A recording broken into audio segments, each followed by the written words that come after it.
You have much employee conflict?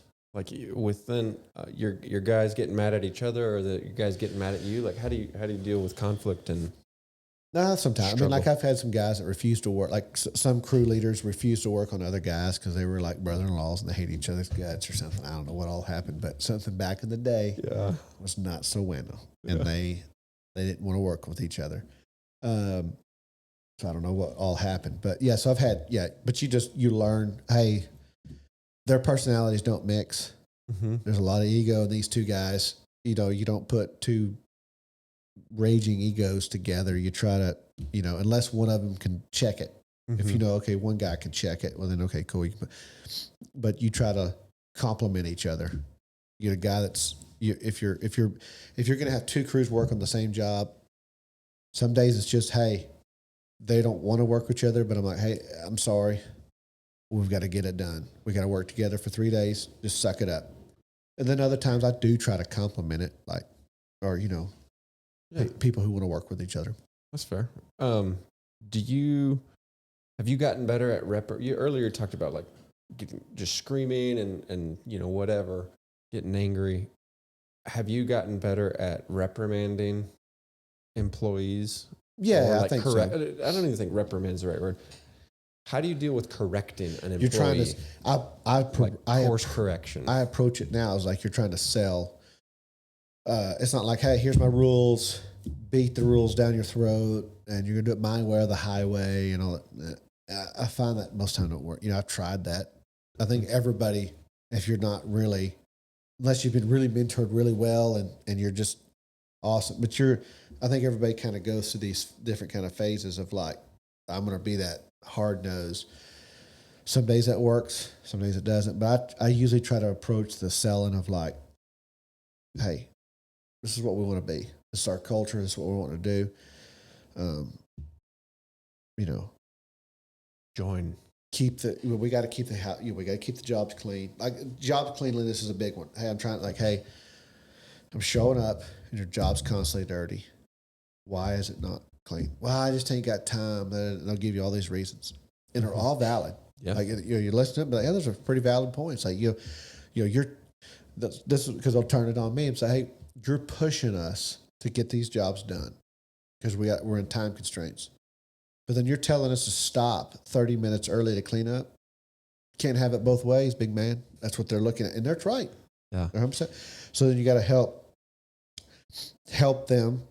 Okay, so is that what we're up against? That's the reason. So you let them present. Hey, why are we not doing this? Mm-hmm. And then it's like, sometimes it is that. I'm like, okay, so what you're saying is that I'm not allowing enough time. Cool. So it comes back on me. I need to allow a little extra time.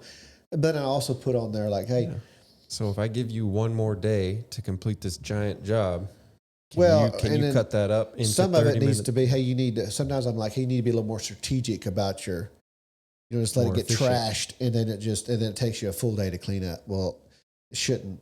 So it allows you to kind of coach on that areas.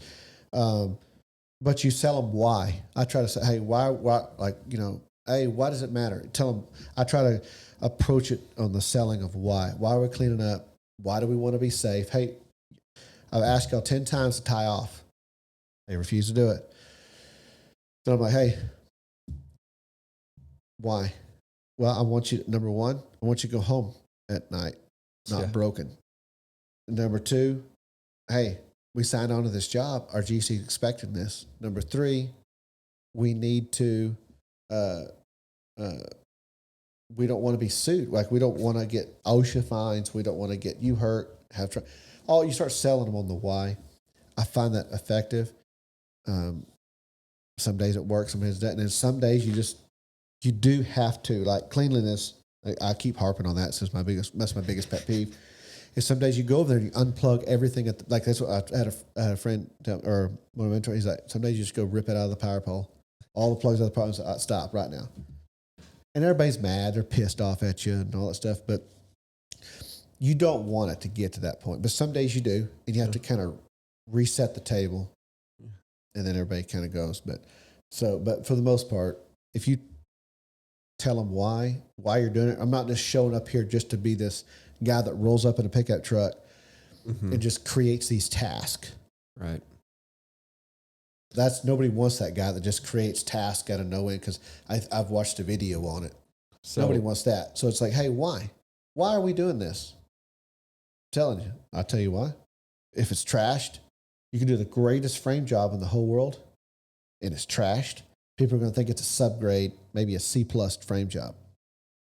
But if you could, not that you want to do it, but you could do a B+ frame job, but it's in spick and span order. It's swept, it's blown out, material stacked up. But people are going to think it's A+ frame job. They're all, yeah. That's why. I keep going back to my experience as your customer.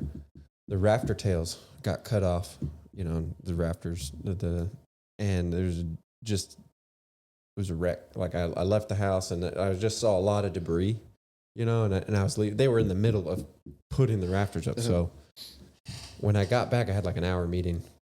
When I got back, it was perfectly stacked. Like every single rafter tail was stacked, leaned up on like right next to the fence. And I was just like, man, I'm glad I didn't have to do that. I had that experience. It's about that people underestimate customer experience. Yeah. And they want to just get into the whole, like, it doesn't matter. Does it really matter? No, it matters. It doesn't matter. It don't matter. Like the whole spectrum of the job. I'll clean up at the very, very end of my job. It'll be clean. It doesn't really matter. It doesn't matter. And they'll have all these reasons, and a lot of them are very valid. But at the end of the day, we're not dealing with robots.